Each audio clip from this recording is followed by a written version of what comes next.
ধর্মীয় যে হামলা যেটা বোঝায়, যেমন বিভিন্ন সময় যেগুলো, সেইগুলো উস্কানিমূলক ভাবে রাজনৈতিক নেতারা করেছে। আর রাজনৈতিক পট পরিবর্তন হয় বিভিন্ন নির্বাচনের পরে, সেটাও কিন্তু এই আওয়ামী লীগের হয়। প্রত্যেকটি ঘটনা একটা প্রুফ, প্রত্যেকটি মানুষ জানে। এরপরেও আমরা দেখছি তারা আওয়ামী লীগের নেতা, আওয়ামী লীগের কর্মী, তারা এবারও একটা মেসাকার করার জন্য সর্বশেষ এই 5 তারিখের পরেও একটা উদ্যোগ নিয়েছিল। আপনি জানেন যে দয় প্রধান বলছে আমার মা রাজনীতি করবে না, এরপরে বলছে আমার মা এখনো প্রধানমন্ত্রী এবং আমার মা গেলেই হিন্দুদের রক্ষা হবে, না হিন্দুদের মেসাকার। এবং তারা চেষ্টা করছে যে হিন্দুদের বাড়ি ঘরে হামলা করবে। এবং কয়েকটা এবং এই ঢাকেশ্বরী মন্দিরে আমরা জানি যে একটা খবর আছে ঢাকেশ্বরী মন্দিরে হামলা হবে। ঢাকেশ্বরী মন্দিরের গেটে তারা তালা দিয়ে ভিতরে ঢুকে পড়ছে, মানে তারা ভিতরে ঢুকে এরা বাইরে খেতে গেছে, সেই সময় বাইরে মানে তালা ভিতরে ঢুকে ভাঙচুর করবে, তালা দিয়ে গেছে। সেই মুহূর্তে তারা উপস্থিত হয়েছে, তার মানে ঢুকতে পারতেছে না, মানে এই অবস্থা, যাতে কেউ পাহারা না থাকে। সঙ্গে সঙ্গে সেনাবাহিনীর খবর দিয়ে তারপর তালা ভেঙে ঢুকে তারপর হাতে নজর করছে, যদিও তাদেরকে ছেড়ে দেওয়া হয়েছে ভিন্ন কারণ। এবং আমরা মুন্সিগঞ্জের সেরা যেখানে আমরা দেখেছি হাতে নাতে সেই 7-8% ঘাড়ের উপরে তারা রক্তের উপর দিয়ে তারা প্রত্যেকবার এই নিজেদের ক্ষমতা থেকে রাখার চেষ্টা করছে। কারণ মাইনরিটি ইস্যুটা বিশ্বব্যাপী প্রচার হয়, এর চাইতে বেশি মুসলিম মারা গেছে এবার। দেখেন হারাধুন্দায় একজন আওয়ামী লীগের নেতা পিটিএম হচ্ছে, তার চাইতে শুধু নরসিংদীতে 7জন আওয়ামী লীগের নেতাকে পিটিএম আছে মুসলিম। সেটা নিয়ে কিন্তু কোনো কথা নেই, সেটা নিয়ে কিন্তু বলতে হবে মাইনরিটি ইস্যু, কিন্তু পৃথিবীব্যাপী এটা বানিয়ে নিচ্ছে। আমরা সাতক্ষীরার কলারোয়ার একটা হচ্ছে চাইনিজ রেস্টুরেন্ট, সেই রেস্টুরেন্টটা হচ্ছে এক বিপুল ঘোষ নামে এক হিন্দু ব্যক্তির জমিটা কেড়ে নিয়েছে আওয়ামী লীগের ওইখানে উপজেলা ভাইস চেয়ারম্যান, কেড়ে নিয়ে ওখানে একটা চাইনিজ রেস্টুরেন্ট বানায়। চাইনিজ রেস্টুরেন্ট গুলো দেখতে মন্দিরের মতো, আগুন দিয়ে পুরাইছে, ভারতের সমস্ত টেলিভিশনে ভিডিও দেখাচ্ছে মন্দির পুরাই বুঝছেন। এখানে মারা গেছে হচ্ছে আপনার মাশরাফির বাড়ি পুরাই গেছে, লিটন দাসের বাড়ি পুরাই গেছে ভিডিও করে। আপনার এদিকে এরকম পুলিশ মারা গেছে তো বহু মানুষ, প্রায় 42 জন পুলিশ মারা গেছে, তার মধ্যে হিন্দু পুলিশ মারা গেছে 2 জন। সেখানে বলছে বেছে বেছে শুধু হিন্দু পুলিশ হত্যা করা হচ্ছে, কিন্তু ওইখানে উদাহরণ দিয়ে বলছে সিরাজগঞ্জ জেলার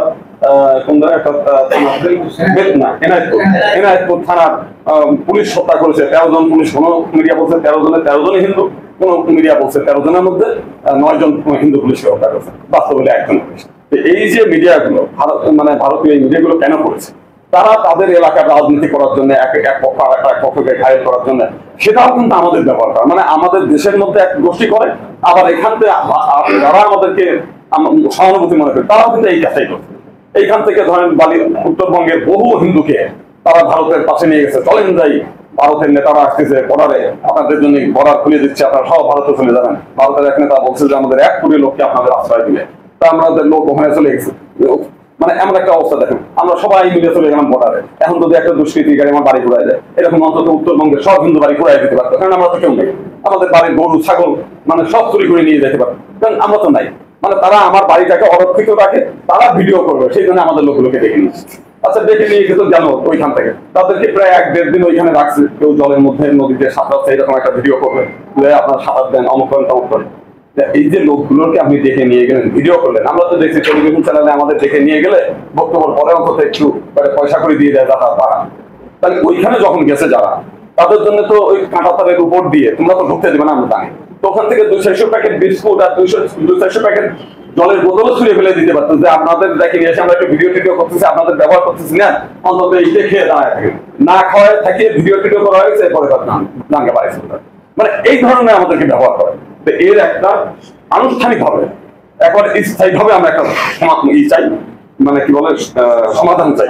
সেই সমাধানটা আপনারা সবাই মিলে যদি সিদ্ধান্ত নেয় যে সেপারেট ইলেকটোরেট সিস্টেম একসময় ছিল, 1905 সালে প্রথম মুসলিম লীগ এটা দাবি করেছিল, এবং আজকে যে ভারত পাকিস্তান যারা ভাগ করেছে সেই সমস্ত নেতৃবৃন্দ তারা এই ছিল।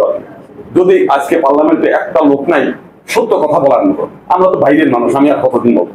তা আমরা চাই যে হিন্দু যে কয়টা আছে এই কয়টাকে সেপারেট ইলেকট্রনিক সিস্টেমের মাধ্যমে যে হিন্দুদের ভোটে নির্বাচিত করে তোমরা যাও, তোমরা আওয়ামী লীগের ওই গুটিবাদী হয় না, আওয়ামী লীগের দ্বারা ফুটবলের মতো ব্যবহার হয় না। এইটা যদি করা যায় তাহলে একদিন একটা চিরস্থায়ী ভাবে হিন্দু সমস্যা, হিন্দু মুসলিম সমস্যার একটা স্থায়ী সমাধান হয়। এই ব্যাপারে আমরা আপনাদের কাছে বড়জোরে অনুরোধ করি যে আপনারা একটু বিবেচনা করবেন। তাতে আমাদের কিছু আমরা চাই হাই, আমরা তো এই দেশে 100% না, আমরা মাত্র 8% এই দেশের আমরা প্রধানমন্ত্রী হতে চাই না, এই দেশটাও আমরা দখল করতে চাই না।